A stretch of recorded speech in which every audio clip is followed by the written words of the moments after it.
Hello and welcome. Today we will learn about Napoleon Bonaparte. Napoleon Bonaparte is one of the most famous leaders in world history.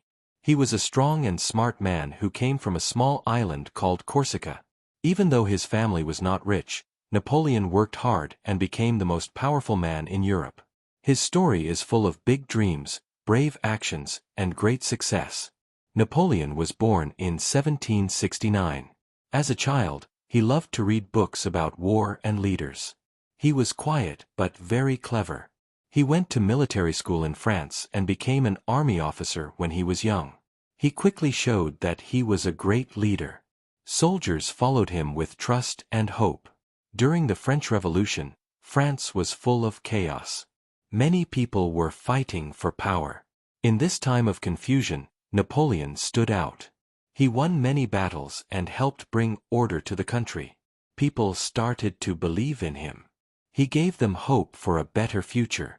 He became a hero to many. Napoleon did not stop there. In 1804, he became the Emperor of France. This was a big moment. A man from a simple family had become a ruler of a great country. He changed many things in France. He made new laws called the Napoleonic Code. These laws helped people to live in a fair and organized way. His ideas are still used in many countries today. Napoleon believed in hard work, discipline, and strong leadership. He once said, "Impossible is a word to be found only in the dictionary of fools." This means he believed that nothing is impossible if you try hard enough. This quote inspires many people even today. Even when he faced defeat, Napoleon did not give up. He was sent away to an island, but he came back and tried again. This shows his great spirit and courage. He never stopped believing in himself. Napoleon was not perfect. He made mistakes and lost many battles later in life. But he always tried to do what he believed was right. His life teaches us that we can rise from nothing and still achieve great things if we work hard, believe in ourselves, and never give up. Today, many people still study his life and learn from his actions. His story is not just about war. It is about dreams, strength, hope, and leadership. He was a man who changed history and left a mark on the world. In this episode, we will learn about Napoleon's life, from his childhood to his final days. We will see how he became a leader, how he faced big challenges, and how his name became known across the world. His journey will inspire you to believe in your own dreams and to never stop learning and growing. Napoleon's story is truly one of courage and greatness. Chapter 1: Early Life and Military of Napoleon. Napoleon Bonaparte was born on August 15, 1769, on the island of Corsica. Corsica was a small island in the Mediterranean Sea. It became part of France just before Napoleon was born. His family was not rich, but they were respected. His father's name was Carlo Bonaparte, and his mother's name was Letizia. Napoleon had many brothers and sisters. As a child, Napoleon was quiet and serious. He liked to read books, especially about history, war, and famous leaders. He was very smart and had a strong memory. He did not play much with other children. He spent most of his time reading and thinking. He was also proud and wanted to be successful. When Napoleon was 9 years old, his father sent him to France to study. He joined a military school. At first, it was hard for him because he did not speak French very well. But he worked very hard and became one of the best students. He was good at math and science, and he learned about war and battles. At the age of 16, Napoleon became a junior officer in the French army. He was very young, but he was brave and smart. He learned quickly and wanted to do big things. He watched his leaders and learned from their mistakes. He also trained hard and studied war strategies. During the French Revolution, the country was full of fighting and fear. Many leaders were gone, and new people were taking power. This was a good time for young people like Napoleon to show their talent. Napoleon used this chance well. He showed great skill in battle, and soon became a general at the age of 24. One of his first big victories was in the city of Toulon. The city was under enemy control, and Napoleon made a smart plan to take it back. His plan worked, and he won the battle. After this, people started to notice him. He became famous for his bravery and smart thinking. Napoleon was a strong leader. His soldiers respected him because he worked hard like them. He did not just give orders from behind. He fought with his men and shared their struggles. He also remembered their names and listened to their problems. This made his army loyal to him. In the next few years, Napoleon led many battles in Italy. His army won against bigger and stronger enemies. He was fast, clever, and brave. He moved quickly and surprised his enemies. People in France were very happy with his success. They started to believe he could do great things for the country. Napoleon's early life and military career show how a simple boy from a small island became a great leader.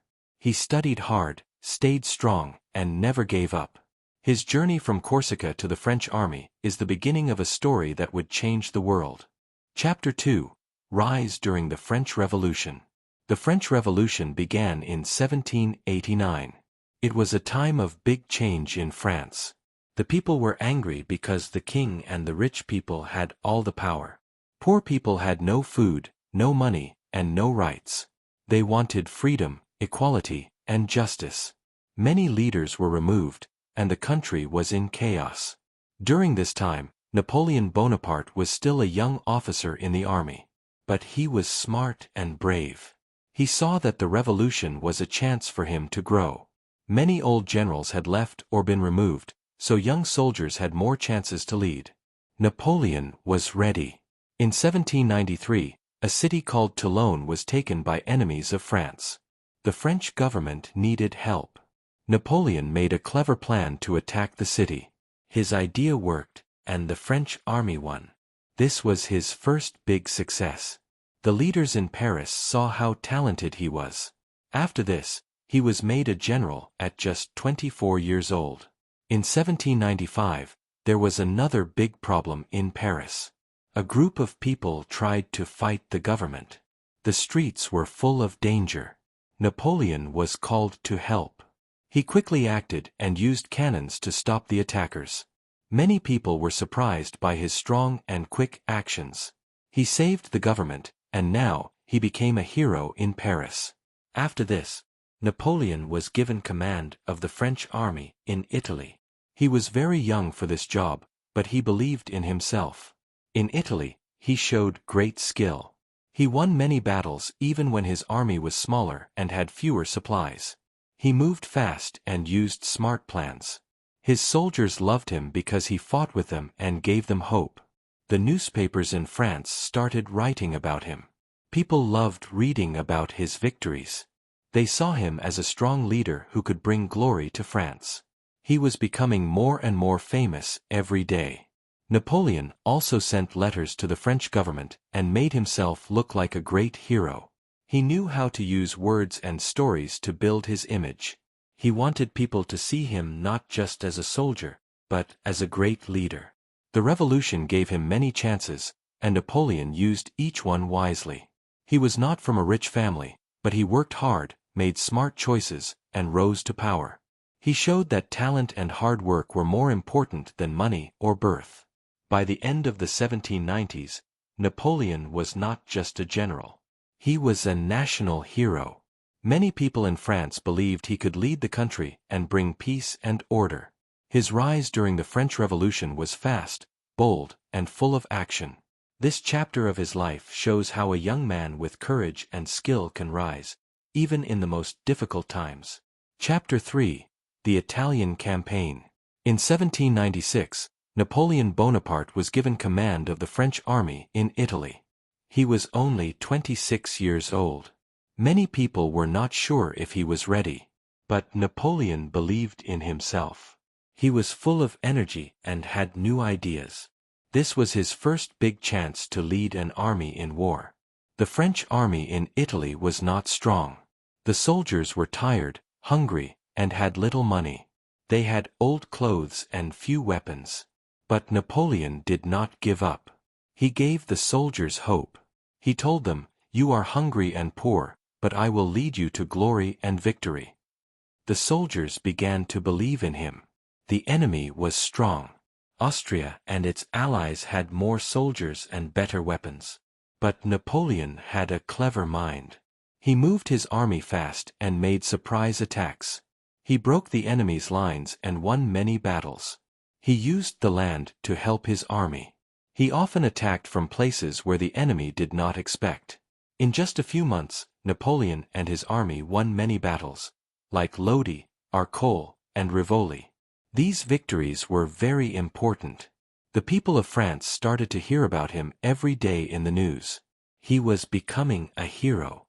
The leaders in Paris were amazed by his success. Napoleon was also smart in other ways. After each battle, he gave speeches to his men. He praised them and shared the rewards. He also wrote reports for the newspapers in France. He made sure the people back home saw him as a great leader. In Italy, Napoleon did more than just fight. He made peace deals with cities. He changed the government in some places and helped set up new systems. He took control of land and made France more powerful. He also sent valuable art and treasure back to France. This made him even more popular.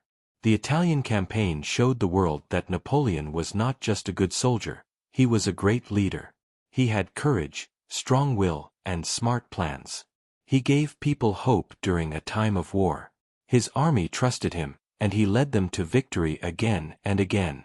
By the end of the Italian campaign, Austria agreed to peace. France had won, and Napoleon became a superstar in Europe. No other general had done so much in so little time. He had turned a weak army into a strong one. He had changed the map of Europe. This campaign was a turning point in Napoleon's life. It proved that he was ready for even bigger things. People in France now looked at him not just as a general, but as a possible leader of the whole nation. The Italian campaign was a story of courage, intelligence, and fast action. It showed the world that Napoleon Bonaparte was a rising star, and he was just getting started. Chapter 4: The Egyptian Expedition. In 1798, Napoleon Bonaparte led a new and exciting mission. This time, he did not go to war in Europe. He went to Egypt. This was called the Egyptian Expedition. It was a big and bold plan.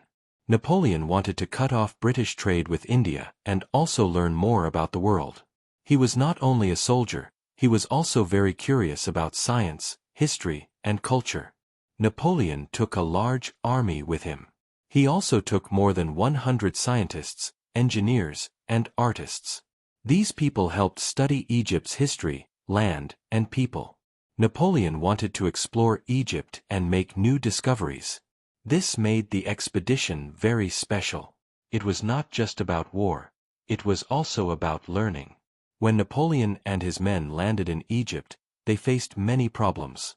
The weather was hot. The land was dry and full of sand. There were few supplies. But Napoleon told his soldiers to stay strong. He gave speeches to give them courage. One of the first big battles was the Battle of the Pyramids. It happened near the Great Pyramids of Giza. Napoleon's army fought against the Mamluks, the powerful local warriors. The French soldiers used a smart battle plan called the square formation. This helped them win the battle.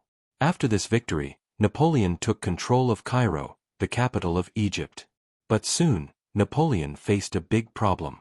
The British Navy, led by Admiral Nelson, found and attacked the French ships in a battle called the Battle of the Nile. The British won and destroyed many French ships. This meant Napoleon and his army could not return to France easily. They were stuck in Egypt. Even though he was trapped, Napoleon continued his work. He set up schools, hospitals, and libraries in Egypt. His scientists studied ancient buildings and old writings. They made many new discoveries, including the Rosetta Stone, which helped people later read the old Egyptian language called hieroglyphics. Later, Napoleon led his army to Syria to fight more battles. But this part of the campaign was not successful. His army became weak, and many soldiers became sick. After some time, Napoleon decided to go back to France secretly. He left his army in Egypt and returned home in 1799. Even though the Egyptian expedition did not end with full success, it was still important.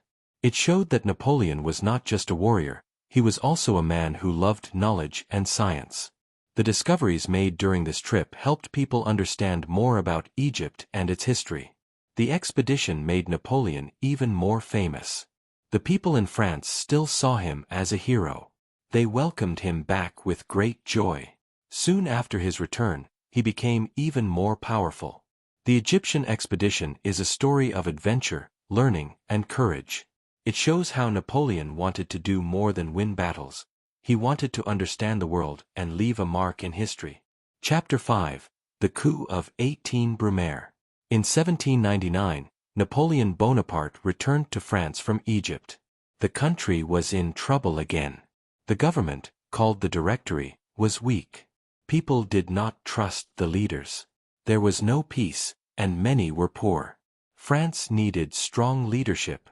Many people looked to Napoleon as the one who could save the country. Napoleon was very popular. He had won many battles. The people loved him. The army trusted him. He was brave, smart, and full of ideas. Napoleon saw that this was the right time to take power. He planned a big move. This event is called the Coup of 18 Brumaire. The date, 18 Brumaire, comes from the French Revolutionary calendar. In the normal calendar, it was November 9, 1799. A coup means a quick and sudden change in power. Napoleon did not want to wait for an election. He wanted to act fast and take control of the government. Napoleon worked with some leaders in the government and army. He told people that the Directory was in danger. He said the country needed a new and better government. Many believed him. Some leaders agreed to help him. Others were unsure or afraid. On 18 Brumaire, Napoleon and his soldiers entered the government building. The leaders of the Directory were shocked. Some of them ran away. Others tried to stop him. But Napoleon stayed strong. He shouted that he was saving the country. He said the old government was over. His soldiers supported him. The next day, on 19 Brumaire, more leaders gave in. Napoleon and his supporters created a new government called the Consulate. There were 3 leaders at first, but Napoleon was the most powerful. He became first consul, the top leader in France. Now, he had full control of the country. Many people in France were happy. They were tired of weak governments and constant fighting. They believed Napoleon could bring peace, order, and strength. The army supported him. The people supported him. Even those who did not trust him were too afraid to stop him. The coup of 18 Brumaire ended the French Revolution. It also marked the start of a new chapter in French history. Napoleon was no longer just a general. He was now the main ruler of France. In just one day, he changed everything. This event showed how clever and bold Napoleon was. He knew when to act and how to use power. He used his popularity, the army, and strong words to take control without a long war. The coup of 18 Brumaire was one of the most important moments in Napoleon's life. It turned him from a soldier into a ruler. From this point on, he would lead France and change Europe. His journey to power was complete, and his real rule was just beginning. Chapter 6. Coronation as Emperor. In the early 1800s, Napoleon Bonaparte became the most powerful man in France. He was already first consul, the top leader of the country. The people loved him, and the army supported him. He brought peace to France after many years of war and revolution. But Napoleon wanted more. He wanted to become emperor. In 1804, Napoleon made a big decision. He asked the people if they wanted him to become emperor. The people voted, and most of them said yes. They believed Napoleon would bring strength, order, and pride to France. So, the plan was made. Napoleon would be crowned emperor in a grand ceremony. The coronation took place on December 2, 1804, at the Notre Dame Cathedral in Paris. It was a cold day, but the church was full of light, gold, and music. Important people from France and other countries came to see the event. Even the Pope, the leader of the Catholic Church, came from Rome to bless Napoleon. Napoleon wore a long robe of red and gold. He looked proud and powerful. His wife, Josephine, was also there. She wore a beautiful white gown and stood beside him. It was a very special moment. Usually, the Pope puts the crown on the head of a new ruler. But Napoleon did something different. He took the crown in his own hands and placed it on his own head. This shocked many people. It was a strong message. Napoleon was saying that he got his power from himself, not from the Pope or from anyone else. After that, Napoleon placed a crown on Josephine's head. The people clapped and cheered. The music played loudly. France now had an emperor. The coronation was not just a show. It was a new beginning. Napoleon now had full control of France. He could make laws, lead the army, and guide the country in his own way. He promised to protect the country and bring glory to the French people. Napoleon also created new titles for his family and friends. He gave them important jobs and land. He wanted to build a strong empire, just like the Roman emperors of the past. He dreamed of making France the greatest country in the world. Many people in France were happy. They believed Napoleon would make their lives better. But some people in other countries were worried. They feared Napoleon would become too powerful and start more wars. They watched France carefully. The coronation of Napoleon was a turning point in history. A man who came from a small island and a simple family was now emperor of one of the biggest countries in Europe. It showed the world that anything was possible with hard work, courage, and big dreams. This event marked the start of a new empire. Napoleon was ready to lead, and the world was watching. His journey as emperor had just begun. Chapter 7: Napoleonic Wars and the Continental System. After becoming emperor in 1804, Napoleon Bonaparte wanted to make France the strongest country in Europe. He had already won many battles, but other countries still did not trust him. They feared his growing power. So, many countries like Britain, Austria, Russia, Prussia, and Spain formed armies to fight against France. This led to a long period of war called the Napoleonic Wars. These wars lasted for many years, from 1803 to 1815. Napoleon's army was large, well-trained, and very loyal to him. They believed in him and followed him into many battles. He moved quickly and made smart plans. He won many important battles, like the Battle of Austerlitz in 1805, where he defeated both Austria and Russia. This was one of his greatest victories. Napoleon's army won battles across Europe. He took control of many countries. He made new rules, changed leaders, and even put his brothers and friends as kings in places like Spain, Italy, and Holland. He wanted to build a French empire that covered all of Europe. But there was one country that Napoleon could not defeat: Britain. Britain had a strong navy and was safe on its island. Napoleon could not invade it easily. So, he decided to fight Britain in a different way. He started something called the Continental System. The Continental System was a plan to hurt Britain's economy. Napoleon told all the countries in Europe to stop trading with Britain. He thought that if Britain could not sell goods in Europe, it would lose money and become weak. He believed this would force Britain to make peace with France. But the plan did not work well. Some countries did not follow the rules. Others needed British goods and traded in secret.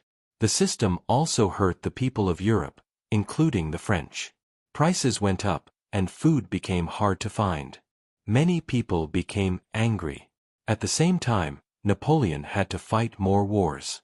In Spain, people did not want a French king. They started a long and hard fight called the Peninsular War. In the east, Russia also did not follow the Continental System. This made Napoleon very angry. Even with many problems, Napoleon kept fighting. He believed he could control all of Europe. But more and more countries joined against him.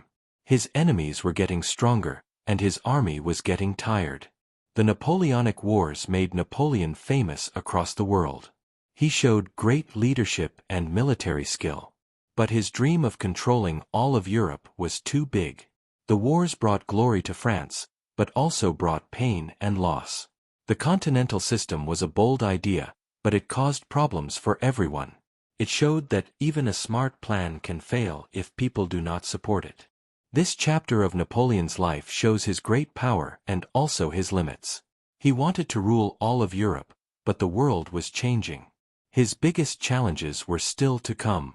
Chapter 8: The Invasion of Russia. In 1812, Napoleon Bonaparte made one of the biggest decisions of his life. He decided to invade Russia. At that time, he was the most powerful man in Europe. Many countries were under his control. But Russia, ruled by Tsar Alexander I, did not follow Napoleon's rules. Russia also stopped following the continental system, which made Napoleon very angry. Napoleon wanted to punish Russia and show his power. He believed that if he won, no one would challenge him again. So, he gathered a very large army called the Grande Armée. It had about 600,000 soldiers from many countries in Europe. It was one of the biggest armies in history. In June 1812, Napoleon and his army crossed into Russia. At first, there were not many battles. The Russian army moved back and burned farms, towns, and food. This was called the scorched earth policy. The French army could not find food or shelter. The weather was hot, and the roads were long. Many soldiers became sick or tired. In September 1812, Napoleon finally fought a big battle near a town called Borodino. It was a very hard and bloody fight. Thousands of soldiers died on both sides. After the battle, Napoleon moved into Moscow, the capital city. But the city was empty. The people had left, and much of the city was burning. Napoleon waited in Moscow for the Tsar to surrender. But the Tsar refused to give up. There was no peace offer, no food, and no help. After 1 month, the Russian winter began. It became very cold. Snow and ice covered the land. Napoleon realized it was time to leave. The retreat from Russia was terrible. The French soldiers were cold, hungry, and weak. Many had no shoes or warm clothes.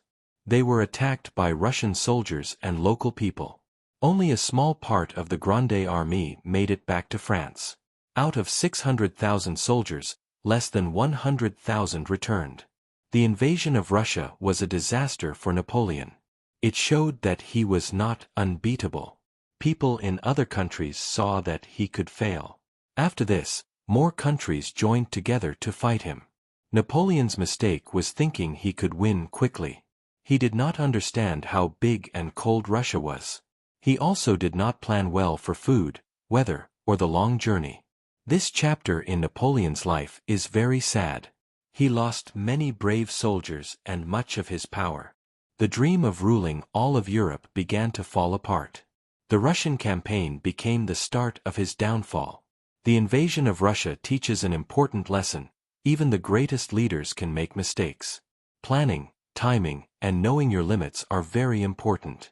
Napoleon's story was not over yet, but from this moment, everything started to change. Chapter 9: Exile to Elba and the 100 Days.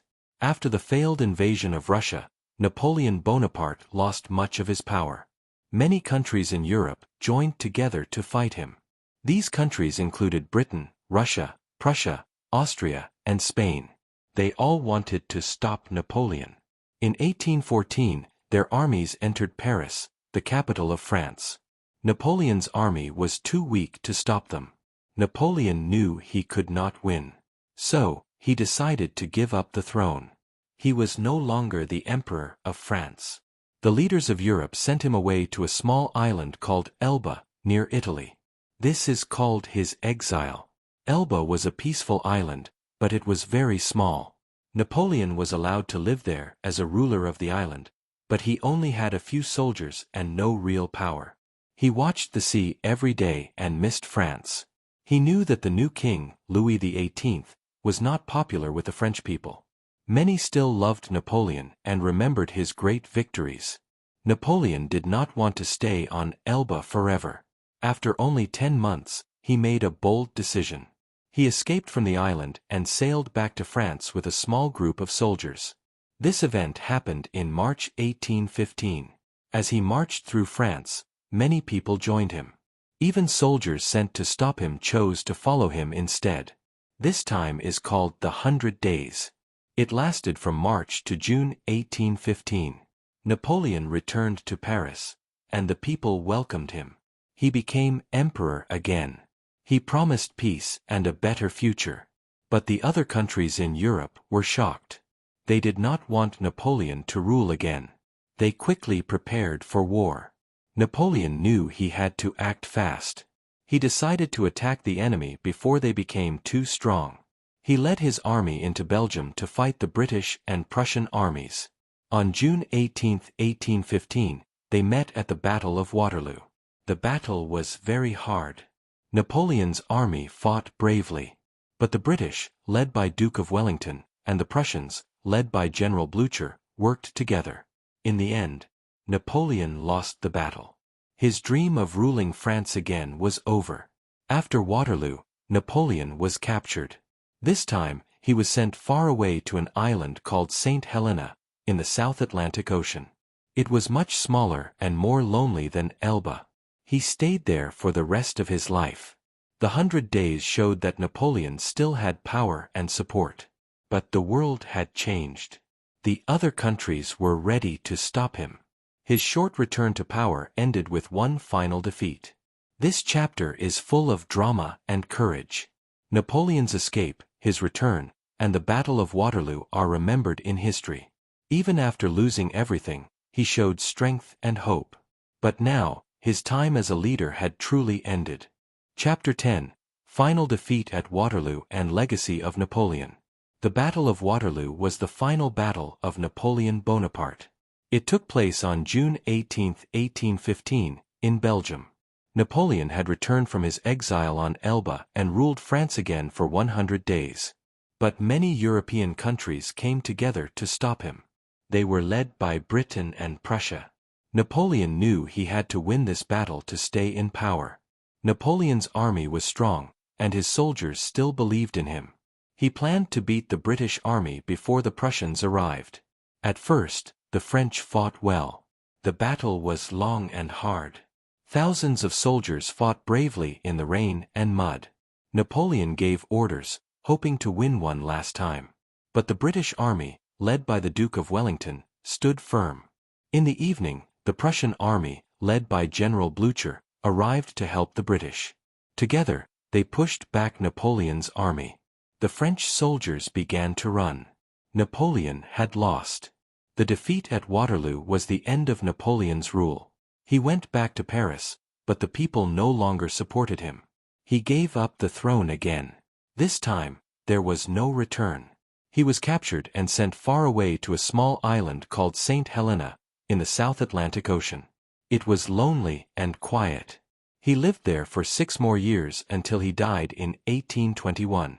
Even though Napoleon lost at Waterloo, his name is still remembered around the world. His life was full of big dreams, great victories, and powerful lessons. He showed how a man from a small island, with no royal family, could rise to become Emperor of France. Napoleon was not just a great soldier. He was also a leader who made many important changes. He made new laws, called the Napoleonic Code, which gave people more rights and helped bring order to France. These laws are still used in many countries today. He also improved schools, roads, and the way the government worked. He believed in hard work, talent, and discipline. He gave people chances based on their skills, not their family names. Many people were inspired by his ideas and his energy. Napoleon's story is both a success and a warning. He reached the top but also made mistakes. His wars caused pain and loss for many. But his actions helped shape the modern world. Today, people study Napoleon to learn about leadership, courage, and history. Statues, books, and films still tell his story. His name is known in many languages and countries. The word Waterloo is now used to mean a big final defeat. Napoleon once said, My true glory is not in never falling, but in rising every time I fall. His life teaches us to dream big, work hard, and learn from both our wins and our losses. His legacy lives on. Vocabularies. 1. Emperor, a ruler of an empire, often more powerful than a king. Example: Napoleon became the Emperor of France in 1804. 2. Army, a large group of soldiers trained to fight in wars. Example: Napoleon led a strong army into many battles. 3. Defeat, a loss in a battle or game. Example: Napoleon suffered a major defeat at the Battle of Waterloo. 4. Exile, to be sent away from your country and not allowed to return. Example: Napoleon was sent into exile on the island of Elba. 5. Coronation, a ceremony where someone is officially made a king or emperor. Example: Napoleon crowned himself during his coronation in 1804. 6. Invasion, when an army enters another country to fight or take control. Example: the invasion of Russia was one of Napoleon's biggest mistakes. 7. Victory, winning a battle, war, or competition. Example: Napoleon had many victories during the Napoleonic Wars. 8.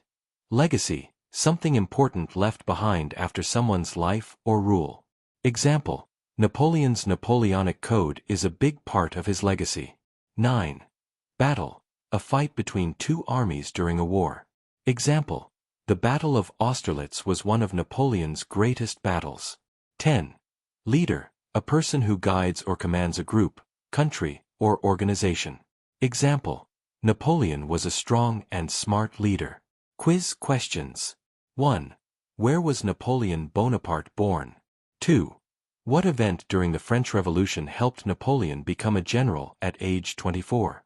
3. Which country did Napoleon fight against during the Italian campaign? 4. What important discovery was made during Napoleon's Egyptian expedition? 5. What was the name of the event when Napoleon took control of the French government in 1799? 6. In what year did Napoleon crown himself as Emperor of France? 7. What was Napoleon's economic plan to stop British trade called? 8. Which battle marked the beginning of Napoleon's failure during the invasion of Russia? 9.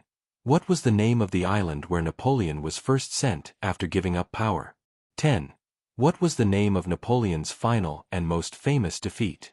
Thank you so much for listening. We hope you enjoyed learning with us. If you like this content, please like, subscribe, and share it with your friends and family. Your support helps us grow and bring you more inspiring stories and easy English learning content. Do you have a topic you'd like us to cover in our next video? Maybe a famous person, an invention, or a country? Let us know in the comments or messages. We'd love to hear your ideas. You can find answers in the description. Thanks again, and keep learning with us. See you in the next video.